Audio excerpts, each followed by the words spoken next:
ओम शांति। अॼु जी मुरली आहे 28/2023। अॼु मिठे मिठे बाप दादा चवनि था मिठे मिठे ॿार बेहद जी सर्विस जे लाइ तव्हांजी बुद्धि हलणी खपे। अहिड़ी वॾी घड़ी ठाहियो जंहिंजे काटनि में रेडियम हुजे जो परां खां ई चमकंदो रहे। अहिड़ी वॾी घड़ी ठाहियो जंहिंजी काटनि में रेडियम हुजे जो परां खां ई चमकंदो रहे। प्रश्न, सर्विस जी वृद्धि जे लाइ कहिड़ी युक्ति रखणी खपे? उत्तर, जो महारथी होशियार ॿार आहिनि उन्हनि खे पाण वटि सॾु कराइणो खपे। महारथी ॿार चकर लॻाईंदा रहनि त सर्विस वृद्धि खे पाईंदी रहंदी। इन में ईअं न सम्झणो आहे कि असांजो मान कम थी वेंदो। ॿारनि खे कॾहिं बि देह अभिमान में न अचणो खपे। महारथियुनि जो ॾाढो रिगार्ड रखणो खपे। त जेका महारथी जो बाबा खे सुठी रीति यादि करे सदा अचल डोल थी करे जीवन में अॻियां हलनि था, अहिड़ी आत्माएं जॾहिं जॻह जॻह ते वेंदियूं बाबा खे यादि कंदियूं त ॾाढनि जो कल्याण थींदो आहे, जंहिंसां सर्विस वृद्धि पाईंदी आहे।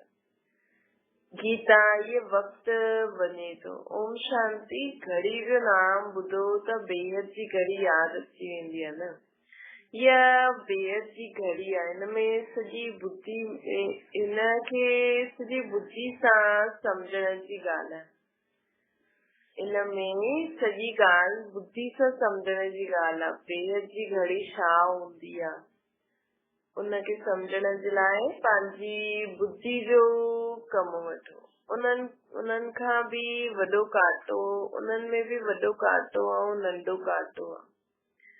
सेकंड जो कांटो हलंदो रहंदो। बेहद जी घड़ी में भी वॾो कांटो ऐं नंढो कांटो हूंदो आहे। सेकंड जो वॾो कांटो भी हलंदो रहंदो आहे। हाणे राति जा 12 वॼाइण, यानी राति पूरी थी, पोइ ॾींहुं शुरू थियणो आहे। इहा बेहद जी घड़ी केतिरी वॾी हुजणी खपे न, बाबा चवनि था। इनमें कांटिया जो ठाहींदा उनमें रेडियम भी ॾियणो खपे। रेडियम सां उहे कांटा चमकदा जो परां खां ई चमकदा रहनि। घड़ी त पंहिंजे पाण सम्झाईंदी आहे न कि टाइम घणो थियो। कोई भी नयो अचे त घड़ी अची करे ॾिसे। बुद्धि भी चईंदी आहे न बरोबर कांटो अंत ताईं अची करे पहुचो आहे। कोई भी सम्झी सघंदो आहे कि विनाश त ज़रूर थियणो ई आहे।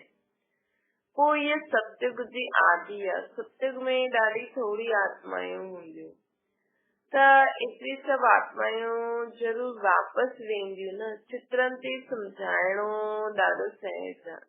अहिड़ी घड़ी कोई ठाहे त ॾाढा ख़रीदे करे पोइ घर में रखनि। हाणे बाबा चवनि था घड़ी ठाहियो, हुनमें 4 युग सत्य त्रेता हुजनि ऐं 12 बजे खां सत्युग शुरू थिए, पोइ अॻियां घड़ी हलंदी वञे। सभु ख़रीदनि अहिड़ी घड़ी। इन्हनि ते सम्झाइणो आहे। ये कलयुग भ्रष्टाचारी दुनिया आहे। अनेक धर्म भी आहिनि। विनाश भी साम्हूं बीठो आहे न। नेचुरल क्लैमिटीज़ भी थियणियूं आहिनि। हाणे लक्ष्मी नारायण आदि खे भी सतयुग जी बादशाही कीअं मिली? ज़रूर बाप द्वारा ई मिली हूंदी। पतित पावन ईंदा ई आहिनि पतित दुनिया में संगम से। पावन दुनिया में त बाप खे अचणो ई न आहे। तो संगम युग भी ॾेखारियो जंहिंमें बाप ईंदो आहे। ये गोले ते सम्झाइण जे लाइ ॾाढी फर्स्ट क्लास ॻाल्हि आहे ऐं हिन ते सम्झाइण कंहिंखे भी वॾो सहज आहे। बाबा जंहिं वटि पैसा ॾाढा आहिनि न, उहो त आर्टिस्ट खे झटि ऑर्डर ॾे ऐं झटि चीज तयार थी वञे। गवर्नमेंट जो कमु त एतिरे में ई थी वेंदो आहे। हिते त मुश्किल कोई कमु कंदा आहिनि। कोई सुठो आर्टिस्ट चित्र ठाहींदो आहे उहो शोभदो भी आहे न। अॼुकल्ह आर्ट जो मान ॾाढो आहे, डांस जो आर्ट केतिरो ॾेखारींदा आहिनि, सम्झंदा आहिनि पहिरियों अहिड़ो डांस थींदो हुयो, परंतु हीअं कोई आहे न दुनिया में जो अॼुकल्ह डांस थियनि था। माण्हू सोचते आहिनि पहिरियों हीअं थींदो हुयो वो कथक वठण, लेकिन बाबा चवंदा आहिनि कि हीअं कोई हूंदो न आहे। त इहा बेहद जी घड़ी फट सां ठाहिणी खपे, जो सुठी रीति मनुष्य समझी वञनि, कलर भी अहिड़ो सुठो हुजे जो चमकदो रहे। पतित पावन कोई मनुष्य त आहे न, मनुष्य पतित आहिनि न, तॾहिं त ॻाईंदा आहिनि न, पावन दुनिया भी स्वर्ग आहे। मनुष्य त न सम्झंदा आहिनि कि श्री कृष्ण ही श्याम पोइ सुंदर ठहींदो। पावन दुनिया स्वर्ग, मनुष्य ये न सम्झंदा आहिनि कि कृष्ण ही श्याम ऐं सुंदर ठहींदो, इन करे नाम पियो आहे श्याम सुंदर। असां भी पहिरियों न सम्झंदा हुयासीं, हाणे बुद्धि में आहे बरोबर। कामचिता ते वेहण सां आत्मा कारी थी वेंदी आहे, अर्थात पतित थी वेंदी आहे। इहे भी स्पष्ट करे लिखणो आहे न, बाबा चवनि था इहे भी स्पष्ट करे लिखणो आहे। वर्षो ॾींदो आहे परमपिता परमात्मा, श्राप के ॾींदो आहे रावण ॾींदो आहे। मनुष्य जी बुद्धि पोइ हली वेंदी आहे रघुपति राघव राजा राम तरफ, परंतु राम त आहे परमपिता परमात्मा। ये सब बुद्धि में हलाई करे चित्र ठाहिणा खपनि, छो जी अॼुकल्ह पंहिंजे खे भॻवान त सभी चईंदा रहंदा आहिनि। तव्हां ॼाणंदा आहियो बाप त हिकु ई आहे न, बाक़ी सभु आत्मायूं परम धाम में परमात्मा सां गॾु वञी करे रहंदासीं। हुन समय बाप भी ब्रह्मांड जो मालिक, असां भी ब्रह्मांड जा मालिक आहियूं। पोइ बाप चईंदा आहिनि तव्हां ॿारनि खे मां विश्व जो मालिक ठाहींदुमि, पोइ तव्हां हेठि पंहिंजो पाठ वॼाइण हली वेंदा आहियो। ऐं भल कोई केतिरो भी वॾो राजा हुजे, हीअं न चईंदो कि असां विश्व जा मालिक ठहींदा आहियूं। बाप त विश्व जो मालिक ठाहींदो आहे न, त अहिड़ी मातृका ते केतिरो कुर्बान वञणो खपे। उन्हनि जी श्रीमत मशहूर आहे न, उन ते हलदे हलदे पिछाड़ी में अची करे श्रीमत जो पूरो पालन करणो आहे। श्रीमत ते हलदे हलदे पिछाड़ी में असांजो हर संकल्प, हर बोल, हर कर्म बाबा जी श्रीमत अनुसार। हाणे अगरि श्रीमत ते पूरो हलनि तो श्रेष्ठ ठही वञनि, केतिरो मथो मारणो पवंदो आहे न। जेसि ताईं यज्ञ आहे तेसि ताईं पुरुषार्थ हलंदो ई रहंदो।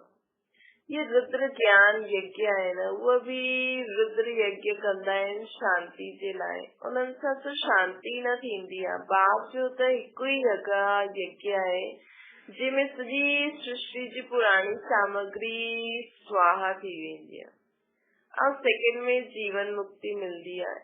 उहा यज्ञ केतिरा रचंदा आहिनि न, फ़ाइदो कोई न आहे, दुनिया वारे यज्ञनि सां फ़ाइदो न आहे।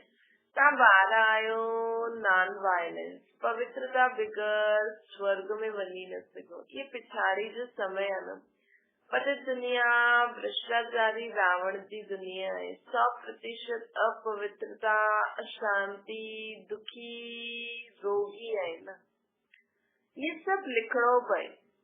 ऐं पोइ स्वर्ग में आ भ्रष्टाचार, स्वर्ग में आ श्रेष्ठाचारी, 100% पवित्रता, सुख, शांति वाली दुनिया, निरोगी वाली दुनिया। सत्युग स्वर्ग में केड़ी दुनिया होंदी? श्रेष्ठाचारी, 100% पवित्रता, सुख, शांति, निरोगी वाली दुनिया होंदी। तो एड़ी दुनिया स्थापन करण जे लाइ असां शिव बाबा जा मददगार ठहिया आहियूं।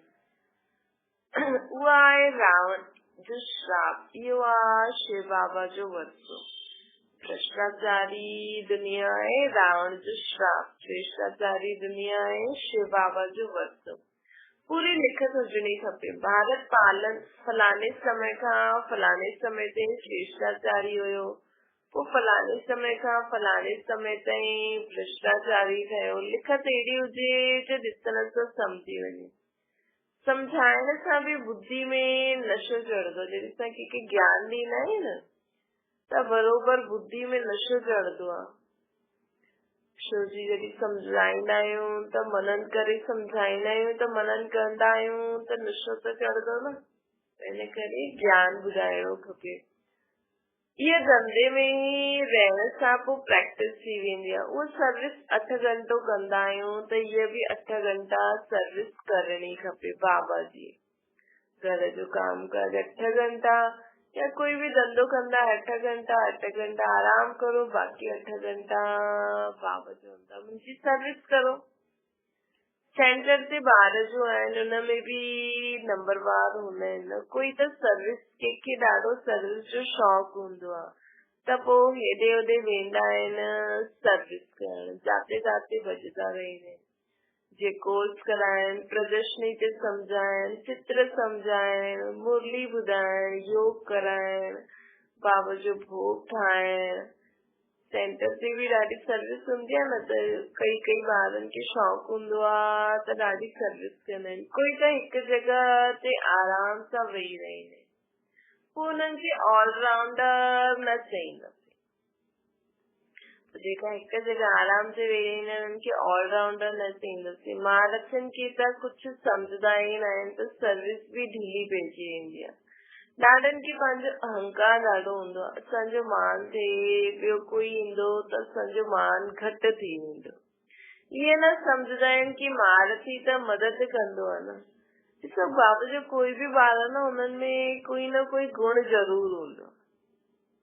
त तव्हां इहे सोचे करे बि बाबा चईंदा आहिनि हर हिक खे सेंटर ते हिकु दीदी आहे वो ॿिए सेंटर वारी दीदी खे सॾु करे या कोई ॿी जॻह सॾु करे। ये न सोचे न मां आहियां न ॿी दीदी खे छो सॾु करो। पंहिंजो अहंकार रहंदो आहे। अहिड़ा बि बुद्धू आहिनि। बाप चईंदा आहिनि सच्ची दिलि ते ई साहिब राज़ी थींदो आहे न। बाबा वटि समाचार त ईंदा रहंदा आहिनि। बाबा हर हिक जी रग खे सम्झंदा आहिनि। इहे बाबा बि अनुभवी आहे। तो ये सोचे करे न भाई हर आत्मा में कोई न कोई विशेषता हूंदी आहे। तो ये सोचे करे असां हिक ॿिए खे अॻियां वधाए सघंदा आहियूं। हिक ॿिए खे सॾु करे राय सलाह वठी कमु कढी सघंदा आहियूं। चाहे बाबा जे कार्य में हुजे या दुनिया में बि हूंदो आहे न। हर हिक में पंहिंजी विशेषता हूंदी आहे। त ये ॻोल्हे ते सम्झाइण ॾाढी सुठी आहे। इहे सम्झानी तव्हां कढंदा त तव्हांजी सर्विस ॾाढी सुठी व्यंग मार्ग जी थी वेंदी। बाबा चवंदा हाणे त चीटी मार्ग जी सर्विस आहे। पंहिंजी देह अभिमान में रहंदा आहिनि, इन करे बुद्धि हलंदी न आहे। हाणे इहा व्यंग मार्ग जी सर्विस करणी खपे। सर्विसेबल ॿारनि जो मथो हलंदो रहंदो आहे। छा ठाहिणो खपे। सर्विसेबल ॿारनि जो मथो हलंदो रहंदो आहे। छा ठाहिणो खपे। बाबा चवंदा चित्रनि ते सम्झाइण ॾाढो सहज आहे। हाणे कलयुग आहे, सत्युग स्थापन थींदो आहे। बाप ई सभिनि खे वापसि वठी वेंदा न। ईअं असांखे सम्झाइणो खपे। चित्रनि ते बि बाबा चवंदा कि उन्हनि खे सम्झायो कि हाणे बाबा खे मथे वठी हलंदा। पोइ स्वर्ग ईंदो, पोइ सत्युग ईंदो, पोइ त्रेता ईंदी, पोइ द्वापर ईंदो, पोइ कलयुग हूंदो। हुते सुख आहे, हिते दुख आहे। इहे पतित आहे। पतित मनुष्य खे बि मुक्ति, जीवन मुक्ति ॾेई न सघे। इहे सभु भक्ति मार्ग जी कारोबार सिखलाइण वारा आहिनि दुनिया वारा। गुरु सभु आहिनि भक्ति मार्ग जा। ज्ञान मार्ग जो गुरु कोई आहे न। हिते त केतिरी महिनत करणी पवंदी आहे। भारत खे स्वर्ग ठाहिण में जादूगरी जो खेल आहे न।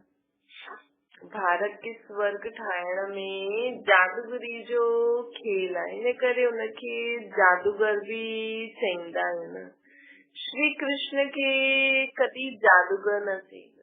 शिव बाबा खे त जादूगर बि चईंदा आहिनि। छो जे शिव बाबा ॾिसो कीअं जादू सां हिन पतित पुराणी दुनिया खे पावन ठाहे छॾींदा आहिनि। बाबा चवंदा आहिनि श्री कृष्ण खे बि श्याम का सुंदर ठाहिण वारो मां ई आहियां। सम्झाइण जो ॾाढो नशो हुजणो खपे, ॿाहिरि में वञणो खपे, ग़रीबी सुठो ज्ञान वठाए सघंदा आहिनि। साहूकारनि में उम्मीद घटि रहंदी आहे, 100 ग़रीब त 1-2 साहूकार, 5-7 साधारण निकिरंदा। ईअं ई कमु हलंदो आहे न, धन जी एतिरी दरकार न रहंदी आहे। गवर्नमेंट ॾिसो केतिरा बारूद आदि ठाहींदी आहे, भई सम्झंदा आहिनि विनाश त थींदो, असां विनाश खे पाईंदासीं। मतलब जेका भी माण्हू ठाहींदा आहिनि सभु सम्झंदा आहिनि कि भई एतिरो ठाहियूं था त विनाश त थींदो, असां विनाश खे पाईंदासीं। असां मलुक शिकारी, तॾहिं मलुक शिकारी के ठाहींदो? भई विनाश जी चीजूं माण्हू ठाहिनि था त शिकारी के ठाहींदो? कहानी है न, 2 बिल्ला लड़िया, मक्खन विच में बंदर खे मिली वियो। श्री कृष्ण जे मुख में मक्खन ॾेखारींदा आहिनि। ये आई स्वर्ग रूपी मक्खन, बाबा जी ने, ये आई स्वर्ग रूपी मक्खन। ये ॻाल्हियूं मुश्किल कोई सम्झंदा आहिनि। हिते 20-25 वर्ष रहण वारा भी कुछ सम्झंदा न आहिनि। पहिरियों भट्टी ठही, हुनमें केतिरा आया, केतिरा हली विया न। बाबा चवंदा कोई जमी भी विया। बाबा जी ज्ञान में पहिरियों सिंध मां पाकिस्तान में ॾाढा आया, वो हली भी आ, कोई जमी आ। ड्रामा में कल्प पहिरियों भी ईअं ई थियो हुयो, हाणे भी ईअं ई थींदो रहंदो आहे न। चित्र जेतिरा वॾा हूंदा ओतिरो कोई खे सम्झाइण सहज हूंदो। लक्ष्मी नारायण जो चित्र भी ज़रूर आहे।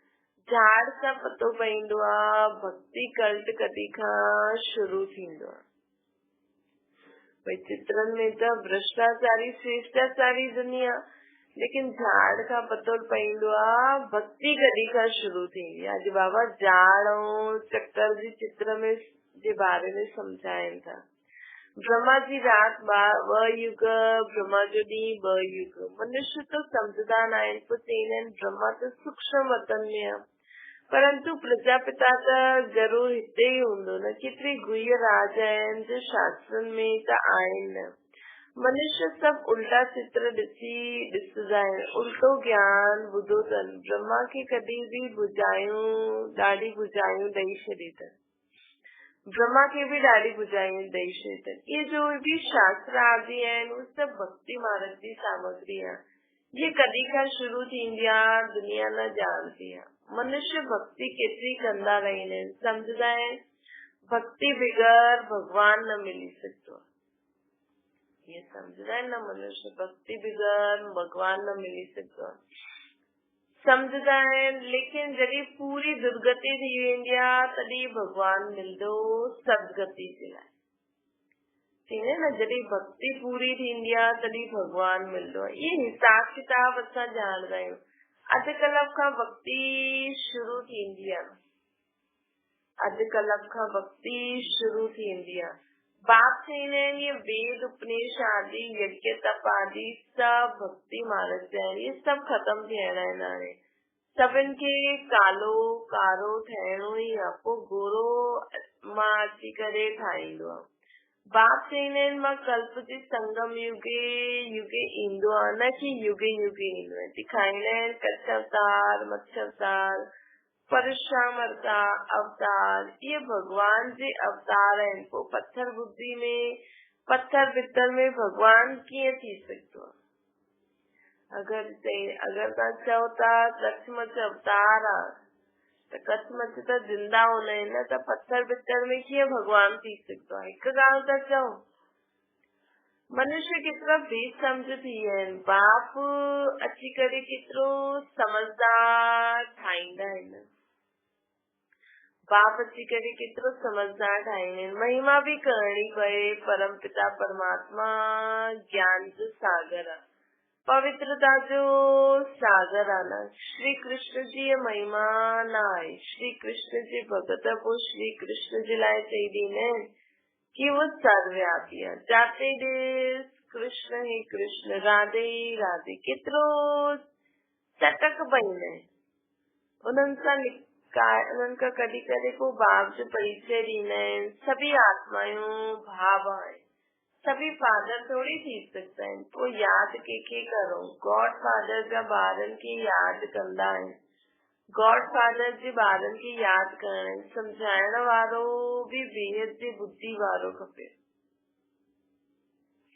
बाबा चईंदा आहिनि ॾिसो, अगरि कृष्ण खे, राधे खे, न देहदारी आत्मा खे याद कंदा त जीअं बाबा जे ॿारनि खे याद कंदा आहिनि न, त बाबा चवंदा आहिनि कि ॿार वैसे त मूंखे ई याद कंदा आहिनि, गॉड फादर खे ॿार याद कंदा आहिनि। ऐं अगरि देहदारियुनि खे याद कंदा आहिनि पर चईंदा आहिनि कृष्ण, लेकिन पोइ कृष्ण सां गॾु भॻवान बि लॻाए छॾींदा आहिनि। त चईंदा आहिनि त कृष्ण खे भॻवान जे रूप में याद था करो, लेकिन बाबा चईंदा आहिनि भले तव्हां कंहिंखे बि याद करो, लेकिन ॿार मूंखे ई याद कंदा आहिनि। ॿारनि जी बुद्धि हद में फसी पईंदी आहे न, हिकु जॻह ई वेही रहंदा आहिनि। बिज़नेसमैन जो हूंदा आहिनि वो वॾी वॾी ब्रांचेस खोलंदा रहंदा आहिनि। जेतिरा जो सेंटर खोले वो मैसेंजर सुठो, वो सेंटर ते बि मदार आहे न कि उहा हुते कहिड़ो केतिरा ज्ञानी होगी। मतलब जो सेंटर ते सिर्फ दीदी निमित न आहे, सेंटर ते रहण वारा जेका भी भाउ भेण ईंदा आहिनि न उते भी ज्ञान ॿुधण।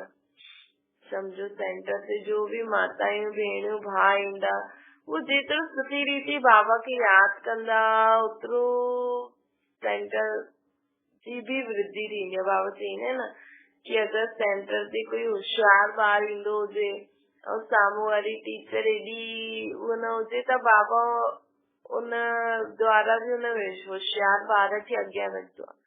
त सिर्फ सेंटर ते ईअं न सेंटर सुठो आहे, दीदी सिर्फ दीदी ही रिस्पॉन्सिबिलिटी न आहे दीदी जी, लेकिन सेंटर ते अचण वारा जेका जिज्ञासु आहिनि उन्हनि जी भी रिस्पॉन्सिबिलिटी आहे कि सुठी रीति सेंटर ते योग करनि, सेवा करनि, ताकि वृद्धि खे पाए। त बाबा चवनि था ॿारनि जी बुद्धि हद में फसी पईंदी आहे, हिकु जॻह वेही रहंदा आहिनि। बिज़नेसमैन जो हूंदा आहिनि वो वॾी वॾी ब्रांचेस खोलंदा आहिनि। जेतिरो जो सेंटर्स खोलंदा वो मैसेंजर सुठो हूंदा, पोइ सेंटर ते भी मज़ार आहे। इहा आहे अविनाशी ज्ञान रत्न जी दुकान। त बाबा जी दुकान ते सेवा करणी खपे न, बाबा जी दुकान ते मददगार ठहिणो खपे। जे पंहिंजी दुकान हूंदी आहे त माण्हू धंधो करण वेंदो आहे, उअं ई बाबा जी दुकान ते वञी करे कहिड़ो धंधो करणो आहे, ज्ञान रत्न गुण शक्तियुनि जो धंधो करणो आहे, ॿियनि खे ॾियणो आहे। ये दुकान कंहिंजी आहे? ज्ञान सागर जी। पॉइंट्स त ॾाढा आहिनि जो धारण करे सम्झाइणी आहे। सभा में चित्र रखल हुजनि त सभु ॾिसनि। घड़ी जो चित्र ॾाढो सुठो आहे। हिन घड़ी जो चित्र था सृष्टि चक्र जो चित्र। इन चक्र खे ॼाण सां असां चक्रवर्ती ठही वेंदा आहियूं।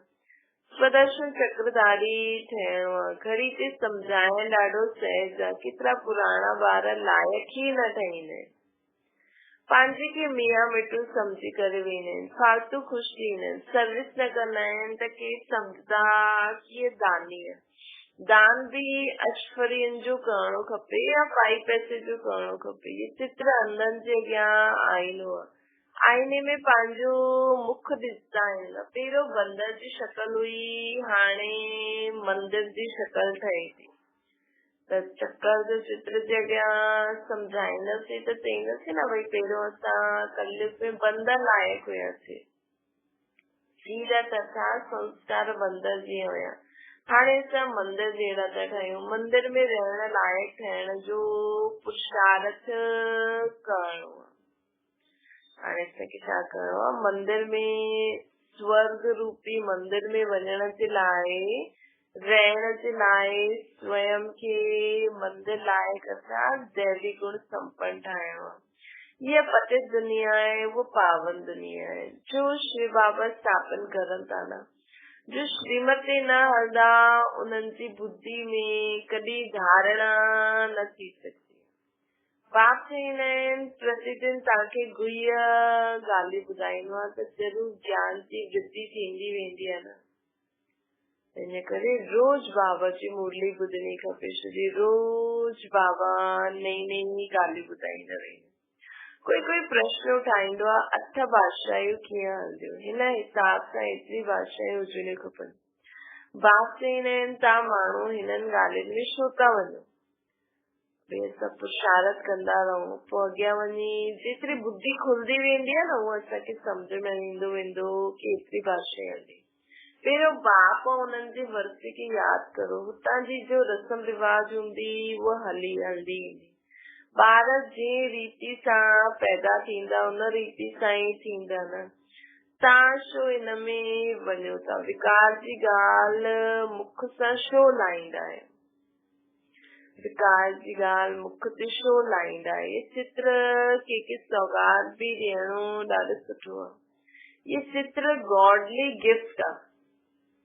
त केर बि घर में अचे, बाबा जो चित्र कुछ नंढी सी या कहिड़ी बि सौगात रखी छॾो, थोड़ो बहुत बाबा जी वो सब, वो कोई भी अचे त हुननि खे गॉड फादरली गिफ्ट ॾियो। बाबा चवंदा गॉड फादरली गिफ्ट ॾिजो, घर में जो भी अचे न, अहिड़ी गॉड फादरली गिफ्ट ॿियो कोई ॾेई न सघे, अहिड़ी गॉड फादरली गिफ्ट ॿियो कोई वठी न खणी न सघे। क्रिश्चियन माण्हू ऐं हुननि जा लिटरेचर आदि न वठंदा आहिनि। क्रिश्चियन माण्हू ॿियो कंहिंजो लिटरेचर आदि न वठंदा आहिनि, उन्हनि खे पंहिंजे धर्म जो नशो हूंदो आहे। बाप त चईंदा आहिनि देवता धर्म सभिनि खां ऊंचो आहे।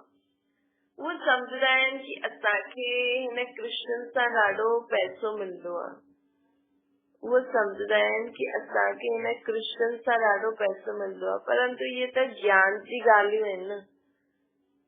जो ज्ञान उठाईंदो उहो ई बाप खां वरितो पाईंदो। भई हाणे बाबा चईंदा आहिनि न कि ये क्रिश्चियन माण्हू न हिननि सभिनि असांजो धन वरितो आहे न, फॉरेनर्स, त उहो लौटाईंदा असांखे। लेकिन बाबा चईंदा आहिनि कि ये तो सब ज्ञान जी ॻाल्हियूं आहिनि, लेकिन उहो पैसो बि जो मिलंदो उहो कंहिंखे मिलंदो, जेको हाणे ज्ञान सुठी रीति धारणा कंदो, जो ज्ञान उठाईंदो, उहो ई बाप खां पूरो वरितो वठी सघंदो। अच्छा, मीठे मीठे सिकल जे ॿारनि प्रति माता पिता बाप दादा जो यादि प्यार ऐं गुड मॉर्निंग। रूहानी बाप जी सभिनि रूहानी ॿारनि खे नमस्ते। असांजी बि रूहानी माता पिता बाप दादा खे यादि प्यार गुड मॉर्निंग ऐं नमस्ते।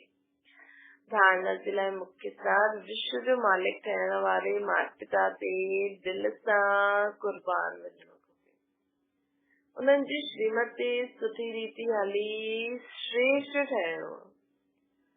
बाबा जी दिल विश्व जो मालिक ठाहिण वारे माता पिता ते दिल सां कुर्बान वञो, उन्हनि जी श्रीमत ते सुठी रीति हली श्रेष्ठ ठहिणो आहे।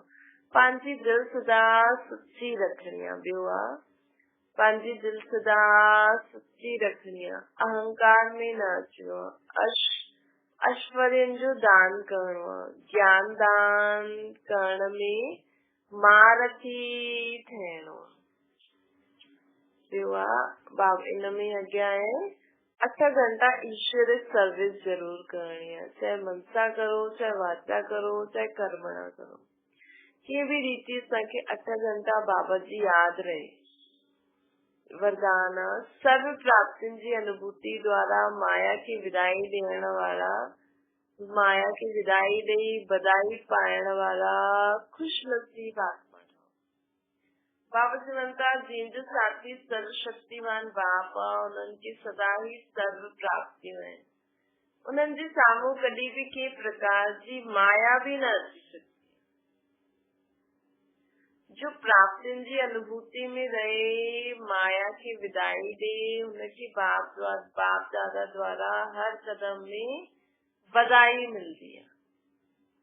मतलब असां एतिरो बाबा जी प्राप्तियुनि में मस्त रहूं कि माया खे विदाई ॾेई छॾूं,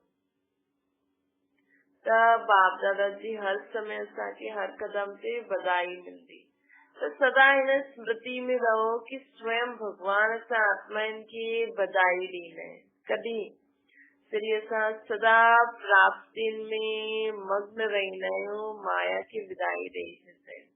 तो सोचो ना कि वह जो सोचो ना है वो पाए। तो बाप के पायो सब कुछ पायो। एड़ी खुश नसीब आत्मा आयो ना जो कभी सोचे हुए होता है कि बाबा मिल दो, बाबा जो ज्ञान मिल दो। तब सोचो कि सदा स्मृति रहे कि स्वयं भगवान सा आत्मा इनकी बधाई देने जो सोचो न हो वो पाए। तो बाप की पातो सब कुछ पातो। खुश नसीब आत्मा आयो ना। स्लोगन स्वचिंतन प्रभु चिंतन करो तब व्यर्थ चिंतन स्वतः ही समाप्त थीना। तब व्यर्थ चिंतन सा मुक्त थियण लाइ सदा स्वचिंतन प्रभु चिंतन कंदा। ओम शांति। बाबा की याद करो,